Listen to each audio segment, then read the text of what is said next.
નમસ્કાર ખેડૂત મિત્રો, આપ જોઈ રહ્યા છો કૃષિને લગતા મહત્વના સમાચાર તરફ નજર ફેરવીએ તે પહેલા વિડીયોને લાઇક અને ચેનલને સબસ્ક્રાઇબ કરવાનું ભૂલતા નહીં।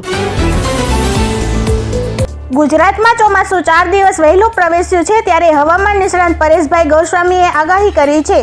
તેમના પૂર્વાનુમાન અનુસાર ગુજરાતમાં ચોમાસાના આગમન સાથે જ મોન્સૂન બ્રેકની પરિસ્થિતિ સર્જાઈ શકે છે। આ વર્ષે 2 થી 3 વખત મોન્સૂન બ્રેકની પરિસ્થિતિનું નિર્માણ થયું છે। સૌથી પહેલો મોન્સૂન બ્રેક અંદામાન નિકોબાર ટાપુ પર, તે પછી કેરળ અને મહારાષ્ટ્રના મુંબઈ આસપાસ અને હવે દક્ષિણ ગુજરાત અને સૌરાષ્ટ્રના દરિયાકાંઠે મોન્સૂન બ્રેક થઈ શકે છે।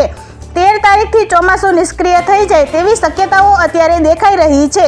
16-17 તારીખે ફરીથી ચોમાસું સક્રિય થઈને આગળ ચાલે અને વરસાદ ચાલુ થાય તેવી શક્યતાઓ રહેલી છે। પીએમ કિસાન સન્માન નિધિના 17મા હપ્તાની રાહ જોઈ રહેલા લાખો કિસાનો માટે ખુશીના સમાચાર છે। પ્રધાનમંત્રી નરેન્દ્ર મોદી 18 જૂને પોતાના સંસદીય ક્ષેત્ર વારાણસીથી દેશના કરોડો ખેડૂતોને પીએમ કિસાનના 17મા હપ્તાની ભેટ આપવાના છે। કેન્દ્રમાં સતત ત્રીજી વાર સરકાર બન્યા બાદ પ્રધાનમંત્રી નરેન્દ્ર મોદી 18 જૂને પ્રથમવાર પોતાના સંસદીય ક્ષેત્ર વારાણસીનો પ્રવાસ કરશે। ગીર ગઢડાના નાના સમઢિયાળાના ખેડૂતનો તરબૂચનો પાક નિષ્ફળ જતા 1.5 લાખનું આર્થિક નુકસાન।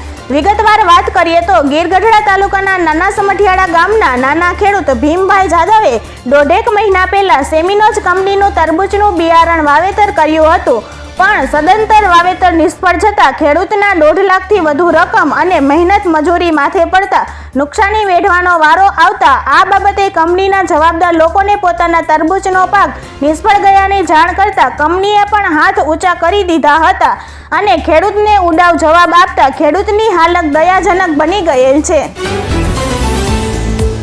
ભાવનગરમાં આવેલ મહુવા માર્કેટિંગ યાર્ડમાં આજે સફેદ ડુંગળીની 1,03,018 કટાની આવક થઈ હતી અને ભાવ 201 રૂપિયાથી લઈને 283 રૂપિયા સુધીના બોલાયા હતા, જ્યારે લાલ ડુંગળીની 75,000 ગુણીની આવક નોંધાઈ હતી, જેનો ભાવ 151 રૂપિયાથી લઈને 374 રૂપિયા સુધીનો નોંધાયો હતો। મહુવા યાર્ડમાં ચણાની હરાજીમાં 1 મણના નીચા ભાવ 800 રૂપિયા અને ઊંચા ભાવ 1112 રૂપિયા સુધીના રહ્યા હતા।